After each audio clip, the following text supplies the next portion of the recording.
আমাদের প্রেসিডেন্টের হাতে জ্ঞানের প্রতীক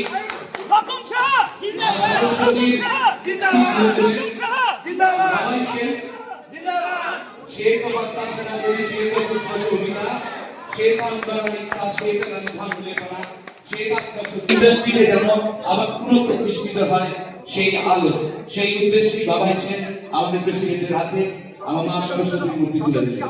ধন্যবাদ বাবাইরা। শ্রী মৃত্যুঞ্জয় ঘোষ পুষ্পস্তবক দিয়ে আমাকে বরণ করে দিচ্ছেন। ধন্যবাদ তোমাকে। আমরা আজকে এএমপি গঠন করি, মানে আমি সভাপতি দায়িত্ব নিই। শিল্পীদের নিরাপত্তা নিয়ে আমাদের ফেডারেশনের সাথে যখন মিটিং হবে তখনই এখনো ফেডারেশন কালমাদল অবস্থায় আছে। এই অবস্থায় আমরা এখন কিছু বলতে পারবো না, কারণ ওনাদের সাথে শিল্পীটা অ্যাকচুয়ালি ফেডারেশনের ব্যাপার। ওনাদের ইয়েতে আমরা ওনাদের সাথে যোগাযোগ করি, যদি কোনো কমপ্লেন আসে তখন আপনাকে কিন্তু শিল্পীদের ব্যাপারটা টোটালি কিন্তু ফেডারেশন। অনেকগুলো বিল আছে আর আলাদা আলাদা বিল আছে। আর ইএমপি শুধু সেফগার্ড দ্য প্রোডিউসার, এবং যদি কোনো প্রোডিউসার যদি কোনো টাকা মেরে থাকে বা দেয় না, তারও কিন্তু বিচার আমরা ইএমপিতে করব। যদি টেকনিশিয়ানদের কোনো টাকা দেয়নি, আর্টিস্টের কোনো টাকা দেয়নি, সেইগুলো কিন্তু আমরা ইএমপিতে এটা বিচার করবো। আমি একটা ছবি বানিয়েছিলাম, ছবিটার নাম হচ্ছে বসুন্ধরা। বসুন্ধরাতে সৌমিত্র চ্যাটার্জি আমাদের, উনি একটা 15,000 টাকা ডিউ ছিল, আমার ইএমপিতে কেস করেছে। আমি সঙ্গে সঙ্গে 15,000 টাকা দিয়ে ইএমপিতে কেস করেছি, 15,000 টাকা দিয়ে কিন্তু আমি কেস করেছি। এই জিনিসটা আমার পুনরায় নিয়ে আসবো, চেষ্টা করবো ইলেকশন ডিক্লেয়ার করা। আমি অস্থায়ী সভাপতি হিসাবে আছি এখন। আমরা চাই আমাকে সর্বসম্মতিক্রমে আমি এই চেয়ারটা যখন পাবো তখন আমি কাজ করবো পূর্ণ দলে। এখন আমরা অস্থায়ী আছি, অস্থায়ী অবস্থায় আমাদের কাজ করতে হচ্ছে। এখন আমাদের অনেক কিছু আছে। যাওয়ার সময় আমরা সেদিন নাটক শুনে দেখেছেন, এই নাটকের পরে উনি আবার ব্যাক করে এসেছেন রাত 8টার সময়। 1 ঘন্টা ওনারা এখানে ছিলেন, কাগজপত্র সব ছড়িয়ে দিয়ে চলে গেছে, যা যা ডকুমেন্ট ছিল সব নিয়ে চলে গেছে, লক এন্ড কি করে সব চলে গেছে। আমরা এখন কিন্তু আজকে সবচেয়ে দুঃখের ব্যাপার যে এই যে আমাদের যে পেইড সেক্রেটারি যারা, তারা কেউ নেই। তাদের কিছু আমরা এখন আইনগতভাবে আমাদের এই সময় আমাদের আইনগতভাবে আমাদের যা করণীয় আমাদের লয়ারদের সাথে কথা বলে আমাদের করতে হবে। কারণ আমরা সব লক এন্ট্রি করে বাইরে নিয়ে এখন চাবি পাচ্ছি না, কেউ নেই। আমরা ঢুকেছি ওনাদের ঠিক। এখন আমি বারবার মেসেজ করছি সেক্রেটারিকে আসার জন্য, সেক্রেটারি কোনো জবাব দিচ্ছে। আর সেক্রেটারি ওদের সাথে মিলিত আছে, 6 বছর উনি এক্সেপশনে আছেন, উনি অনেক ফেসিলিটি পেয়েছেন, নানান রকম সুযোগ সুবিধা পেয়েছেন। যত ডিসপিউট থাকবে ওনার তত বেনিফিট, কোর্টে কেস করার থেকে আরম্ভ করে এভরিথিং ওনার নলেজ আছে। কারণ যারা আছেন আমাদের, যারা কমিটিতে ছিল, তাদের সেটা কোনো নলেজ ছিল না। উনি মিসগাইড করে এই যে ডিসপিউটটা তৈরি করেছে, উনি পারতেন একমাত্র যে আশিক ব্যানার্জি, উনি কিন্তু সবটাই ট্রিটমেন্ট করতে পারতেন। কিন্তু উনি চাইছেন আমাদের মধ্যে বিভেদ সৃষ্টি হোক, আর যত ডিসপিউট হবে ততই ডিসপিউটে উনি মজা করবেন। এবং উনি 6 বছর ধরে এক্সেপশনে আছেন। আরো হয়তো যদি কেস কাছারি যত বেশি হবে ওনার বেনিফিট, কারণ কোর্টে কেউ যায় না। এই একমাত্র আশিক ব্যানার্জি, আরেকটা লোক আছে নাম হচ্ছে নকাই, যার কোনো কাজ নেই, ইন্ডাস্ট্রির সাথে তার কোনো সম্পর্ক নেই। উনি হচ্ছে ডিস্ট্রিবিউটর সেকশনের চেয়ারম্যান। কোনদিন জীবনে কোনোদিন একটা ছবি ডিস্ট্রিবিউশন করেনি। ডিএমপি 11টায় করলে আর রাতে 7টার সময় হয়ে যাবে, সবকিছু এখান থেকে বসে কন্ট্রোল করবে সেই লোকটা। আর আশীর্বাদ এই দুজনেই শুধু করে যেতেন, ওনাদের থাকা খাওয়া খরচা পাতি যা আছে পে করে নিয়ে। সুতরাং আমরা এখন খুব প্রবলেমের মধ্যেই থাকবো। এই অস্থায়ী অবস্থায় আমরা চেষ্টা করবো এক এক করে সব কিছু বলেছি। সেটা যদি সত্যি হয়, আজকে প্রেস ক্লাবে ওনারা নাকি কোনো প্রেস কনফারেন্স করছে, আপনাদের এই কথা শোনার পরে কি মনে হচ্ছে না তারা মানসিকভাবে পরাজয় বরণ করে নিয়েছেন বলেই ইম্পালে ঢুকতে সাহস করছে না? এটাই যথেষ্ট। আর কিছু বলবো না। নিয়ে আমাদের লড়াই, সেটা নিয়ে আর কথা বাড়িয়ে তো লাভ নেই। আমাদের লড়াই তো পরিষ্কারভাবে একটাই, যাতে করে আমরা একটা আমাদের দিকে যেন সেই আঙুলটা না ওঠে, যে আঙুল আমরা তুলেছি অন্যের দিকে, আমাদের মধ্যে যেন সেই আঙুলটা না ওঠে, যাতে করে আমরা আগামী দিনে মাথাটা নিচু করতে পারি তাদের মতো। সেই জন্য আমরা ইন্ডাস্ট্রির সমস্ত রকমের দুর্নীতি সেটাকে হটানোর চেষ্টা করব। এআইপিএ কে আবার স্বমহিমায় নিয়ে আসবো। এআইপিএ আজ থেকে বেশ কয়েক বছর আগে, আমি বহুদিন ধরে মেম্বার, এক্সিকিউটিভ কমিটির মেম্বার ছিলাম।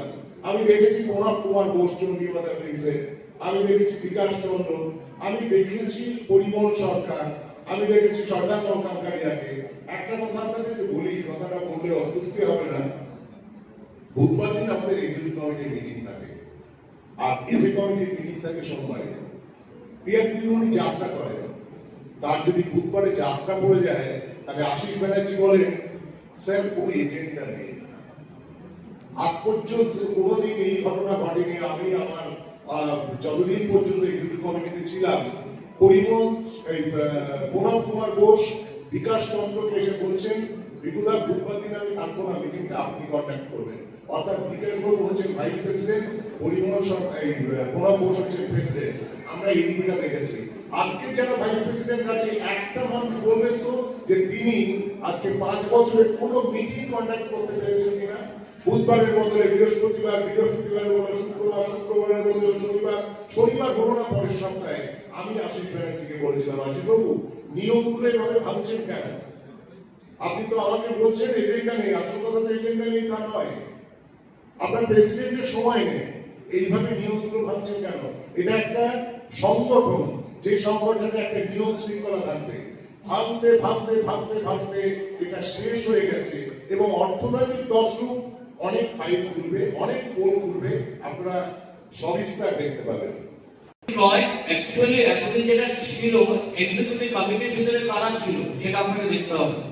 এক্সিকিউটিভ কমিটির ভিতরে ছিল হলের ব্রোকার, নিমাই বাজার, আমি নাম বলছি, নিমাই বাজার, অঞ্জু, এরা কোনোদিনই কিন্তু প্রকৃত ডিস্ট্রিবিউটর ছিল না। ওরা কিন্তু প্রডিউসারের কাছ থেকে ছবি নিয়ে গিয়ে ওরা কিন্তু হলে ছবিটা চালাতো। এবং একটা আমাদের রতনবাবু যেটা বললেন প্রথমে, যে ইউএফও কিউবের একটা খেলা এখানে চলতো। কারণ আপনারা নিশ্চয়ই দেখেছেন, আজ থেকে 10 বছর আগে একটা হলে কিন্তু 4খানা করে মুভি চলতো না, একটা হলে মধ্যে একটাই মুভি চলতো। মানে একবারই কিন্তু ইউএফও কিউবে টাকা পেত, আর একবারই কিন্তু হাউসের উপরে টাকা পেত।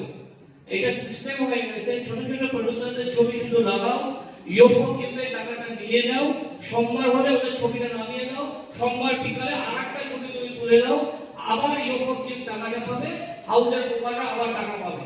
এই সিস্টেম করে কিন্তু আজকে ফিল্মটা ধ্বংস হয়ে গেছে। সেটা কিন্তু আমরা চেষ্টা করবো, রতনদাকে আমি রিকোয়েস্ট করবো, ভালো ছবি যেভাবে চলবে তার একটা সেলের একটা মেরিট দেখে সেই ছবি যেন কন্টিনিউ থাকে। কারণ প্রোডিউসার বাঁচলে কিন্তু ইন্ডাস্ট্রি বাঁচবে, প্রোডিউসার না বাঁচলে কিন্তু ইন্ডাস্ট্রি বাঁচবে না। আজকে আমরা যে মিটিং গুলো এখানে করছি সমস্ত কিন্তু হচ্ছে প্রোডিউসারদের জন্য। সুতরাং আমাদের এরপর যেটা হার্টবিট, যেটা মেরুদণ্ড, সেটা কিন্তু প্রোডিউসার সেকশন। সুতরাং প্রোডিউসারকে দেখার দায়িত্ব রতনদা এবং আমাদের সকলে। প্রোডিউসারদের নিজেদের ভালো ছবি করুন, নিশ্চয়ই ভালো হবে চলবে। Thank you. অবশ্যই রতনদা রেগুলার থাকবেন বিকেলের দিকে, বা ওনার ফোন নাম্বারও আপনি নিয়ে নেবেন, নিয়ে আলোচনা করে নেবেন, কোনো অসুবিধা নেই। আমরা চাইবো যে আপনাদের সকলের সহযোগিতায় আগামী দিনে আমরা ফিল্ম ইন্ডাস্ট্রিতে অন্যান্য যারা বলেছেন তারা ভালো করবেন, তারা তো করবেন নিশ্চয়ই, পাশাপাশি আমরাও অবশ্যই 100% ভালো করার চেষ্টা করব। এবং যে পথগুলো নিলে আমাদের ইন্ডাস্ট্রি বাঁচে, আমাদের এখানে 4টে সেকশন আছে, সেই 4টি সেকশনের স্বার্থকে আমরা অবশ্যই সুরক্ষিত করব, সরকারকে অবশ্যই আমরা পাশে পাবো, এটা নির্দ্বিধায় বলতে পারি। আচ্ছা, আমার জাস্ট একটা বক্তব্য আছে। রানা মুখার্জি আগের দিন উনি কিছু প্রশ্ন করেছিলেন, আমি জাস্ট 2 মিনিট বলবো, একটু আপনারা যেহেতু আজকে আরেকটা প্রেস মিট আছে, জাস্ট একটু ওনার 2-3টে কথা একটু শুনে। নমস্কার, আমার নাম রানা মুখার্জি, আমি প্রডিউসার। সেদিনকে আপনারা যারা ছিলেন, এই ঘরে সবাই ছিলেন, উনি প্রথমেই বসে কেন আজকে আমরা এই জায়গায় আসলাম, উনি প্রথমেই বললেন যে প্রেস এখানে ঢুকবে না, প্লিজ প্রেস চলে যাবে। কিন্তু উনি ট্রান্সপারেন্ট হলেন না। উনি কেন চলে গেলেন আপনাদের একটু ব্যাখ্যা দিই, কারণ শুরুটা আমি করেছিলাম। আমি ওনাকে জিজ্ঞেস করলাম দু তিনটে পয়েন্ট, যে আজকের দিনে দাঁড়িয়ে আপনি যে চেয়ারে বসে আছেন, কালকের দিনে গভর্নমেন্টের কাছে যাবেন আমাদের প্রতিনিধি হয়ে, আপনি কি এমন ভ্যালু নিয়েছেন যার জন্য গভর্নমেন্ট আপনাকে প্রথমেই প্রশ্ন করবে যে নতুন গভর্নমেন্ট এসেছে, আপনি কি আপনার নিজের ফেসবুকে গভর্নমেন্টকে ওয়েলকাম করেছেন? উনি পরিষ্কার করলেন যে আমি আমার ব্যক্তিগত লাইফ নিয়ে, আমার ফেসবুক ইজ নট ব্যক্তিগত, ফেসবুক হচ্ছে একটা পাবলিক লাইফ। আপনি একটা চেয়ার ধরে বসে আছেন, আপনি কোথায় কি কি কালারের সঙ্গে বসেন কোনো অসুবিধা নেই, কিন্তু আপনি সেটা করেননি। এবং ওনাকে বললাম যে আপনি এই ঘরটাকে কলুষিত করেছেন, আপনি ব্যক্তিগতভাবে কিছু কলুষিত হয়েছেন। এই চেয়ারটার জন্য আজকে ইন্টারিম একজন প্রেসিডেন্ট আনতে হচ্ছে, যে প্রেসিডেন্টের কাছে কোনো ক্ষমতা থাকবে না শুধুমাত্র নির্বাচন করা অবধি। শুধু সেইটার জন্য উনি বললেন যে কি কারণে না, ধরুন আমি নিজে বলছি রানা মুখার্জি, এখানে এসে যখন একটা সিনেমার নাম লিখিয়েছিলাম, তখন ওনার ঘরে এসে জিজ্ঞাসা করলাম যে হ্যালো ম্যাডাম কেমন আছেন? হ্যাঁ বসুন বসুন, আমার নাম প্রিয়া সেনগুপ্ত। Very good. আরে আমার ছেলে বনি, আচ্ছা ভালো করে বনি, আচ্ছা তাহলে সিনেমাটা ওখানে শুরু করুন, বলুন শুরু করলাম। তারপরে রুদ্রলীলের নাম এলো, না রুদ্র কিন্তু ফেডারেশন কাজ করবে না, তাহলে টাকা নিয়ে ঋত্বিক, চলুন ঋত্বিক। 85 লক্ষ টাকার সিনেমা আছে, ব্যাড অবস্থা। কিন্তু ঘটনাটা হচ্ছে যে উনি এই ঘরে বসে ওনার যে জেসিসি কমিটিটা, যে শ্যামলদা বলছেন, কমিটির মেম্বারকে প্রিয়া সেনগুপ্ত, বনি সেনগুপ্ত, বাবা অনুপ্রিয়া সেনগুপ্ত, তিনজন তো একই ফ্যামিলির হয়ে বসে আছে।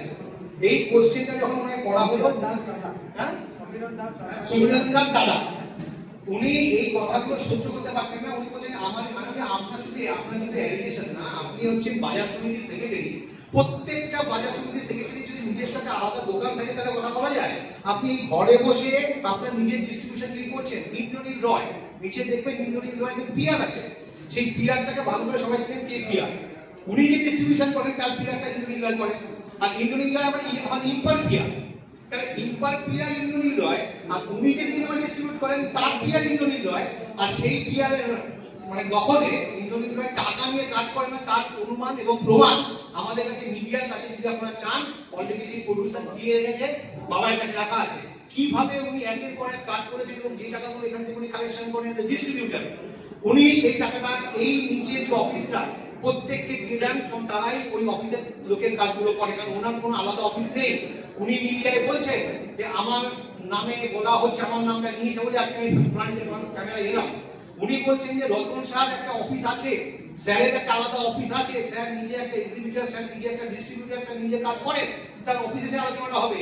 স্যার ইম্পাসে বসে কোনোদিন স্যার বলবেন না যে আপনি মিস্টার এবিসি আপনি আমার সঙ্গে কাজ করুন। এই পুরো জয়টা এখানে ঘুরিয়েছেন উনি বারবার করে আমাদেরকে দেখাতে পেরেছেন কি যে আজকের দিনে স্ক্রিনিং কমিটির জন্য অরূপ বিশ্বাস মেবি মন্ত্রী, উনি তখন ছিলেন, কোনো মেল কোনো কাগজ খালি হাউ হাউ করে চিৎকার করে হাউ হাউ করে বলে পুরো জিনিসটাকে জলে তুলে দিয়ে আজকের দিনে দাঁড়িয়ে স্যারকে আমাদের ইন্টারিম রাখার একটাই উদ্দেশ্য, সামনের দিনে ওনাকে বলুন আপনি বদলতে একটা নির্বাচন দিন।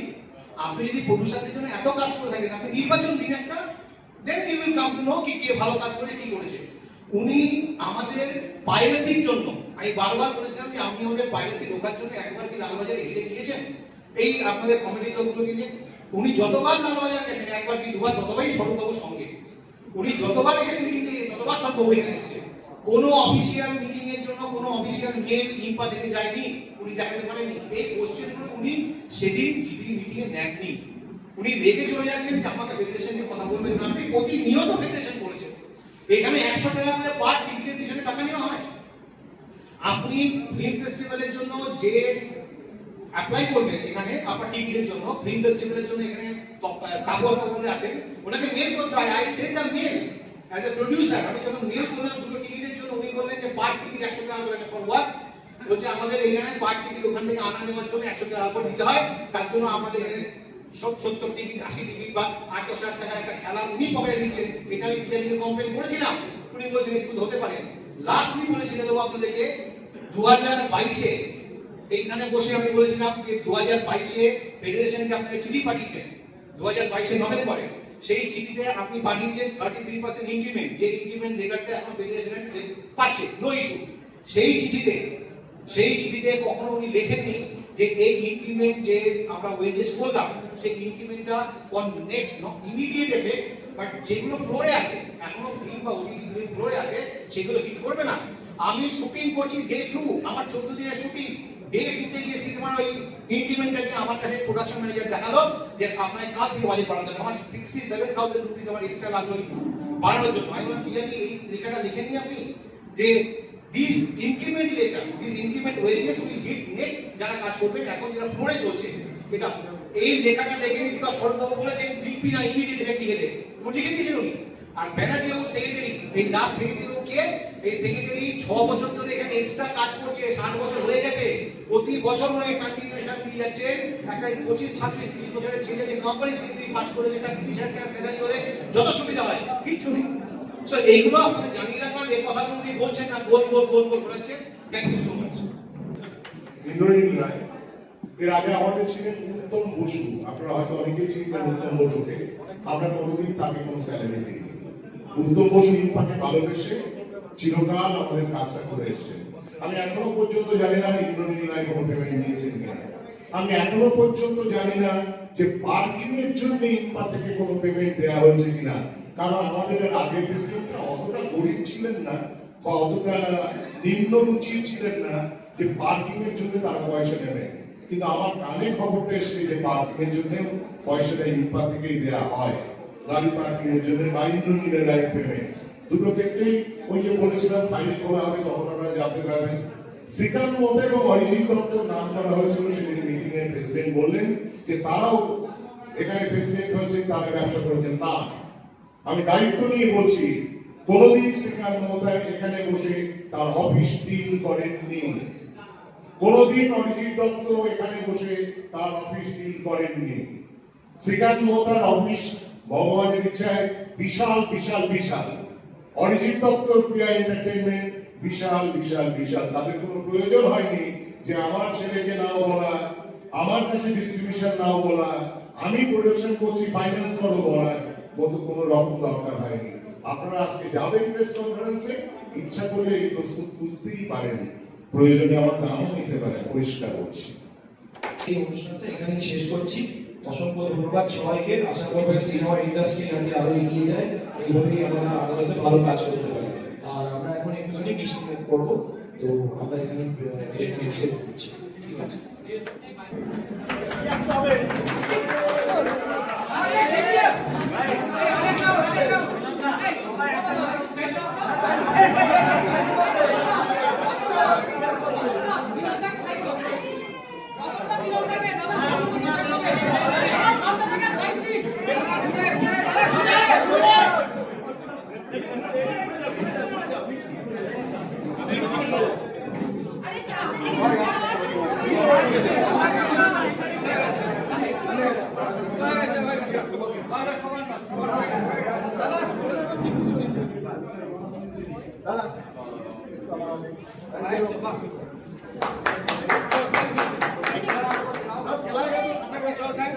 সবাইকে দাও, চা